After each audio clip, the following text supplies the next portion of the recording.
এখন বাজারে টমেটো খুবই সস্তা হয়ে গেছে। এই সময় আমি বেশি করে টমেটো সস তৈরি করে রাখি, আর কখনোই বাজার থেকে টমেটো সস কিনে খাই না। এখানে টমেটো ছাড়াও নিয়েছি আমসত্ত্ব আর মিছরি। আমসত্ত্ব ছোট ছোট পিস করে নিয়েছি আর মিছরি গুঁড়ো করে নিয়েছি। এছাড়া নিয়েছি একটা বিট। প্যানে আমি ছোট করে কাটা টমেটোগুলো দিয়ে দিলাম, আর দিলাম বিট নুন। এছাড়া দিলাম একটা পেঁয়াজ কুচি, কয়েক কোয়া রসুন আর আদা ছোট ছোট টুকরো করে দিয়ে দিলাম। অল্প গোটা গরম মশলাও দিয়েছি। সব আমি ভালো করে মিশিয়ে নিলাম। এবার এর মধ্যে হাফ কাপ ভিনিগার দিলাম। এবারে দিচ্ছি দুটো শুকনো লঙ্কা আর অল্প গোলমরিচ। সব কিছু ভালো করে মিশিয়ে নিয়ে কম আঁচে আমি ঢেকে দিলাম। খানিক বাদে ঢাকনা খুলে একটু নেড়ে দিলাম। অনেকটা জল বেরিয়েছে। মিনিট 5 পর দেখলাম টমেটো সব নরম হয়ে গেছে। এবার আমি আমার টপ থেকে অল্প একটু পুদিনা পাতা দিলাম, এতে গন্ধটা ভালো হবে।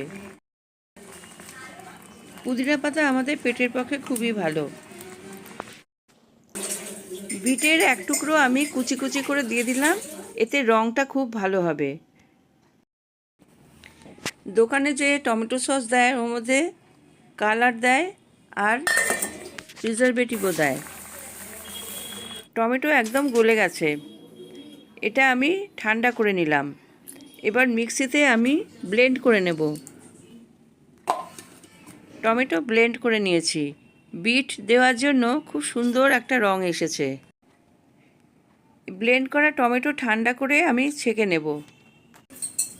পাত্রের উপর বড় একটা ছাঁকনি বসিয়ে আমি ছেঁকে নিচ্ছি। চামচের সাহায্যে আমি কাঁচটা বের করে নিচ্ছি। এইভাবে টমেটোর কাঁচ আমি ভালো করে ছেঁকে নিলাম। ছেঁকে নেওয়া টমেটোর পাল্প আমি বসিয়ে দিলাম গ্যাসে। এবার ছোট করে কাটা আমসত্ত্ব আর মিছরি মিশিয়ে দিচ্ছি। সসে আমসত্ত্ব মেশানোর জন্য খুব সুন্দর একটা স্বাদ পাওয়া যাবে। টমেটো সস একটু টেস্টি করার জন্য তেঁতুলের কাঠও দিলাম। বেশ কিছুক্ষণ আমি এই সস জাল দিয়ে নিলাম। এবার এই সসকে আরেকটু ঘন করার জন্য 1 চামচ উঁচু করে কর্নফ্লাওয়ার জলে গুলে মিশিয়ে দিলাম। সস ঘন হলে আমি নামিয়ে নিলাম।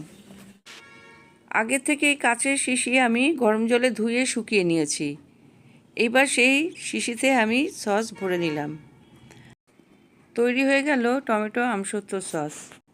ভিনিগার দেওয়ার জন্য ফ্রিজে রেখে দিলে এই সস দীর্ঘদিন ভালো থাকবে।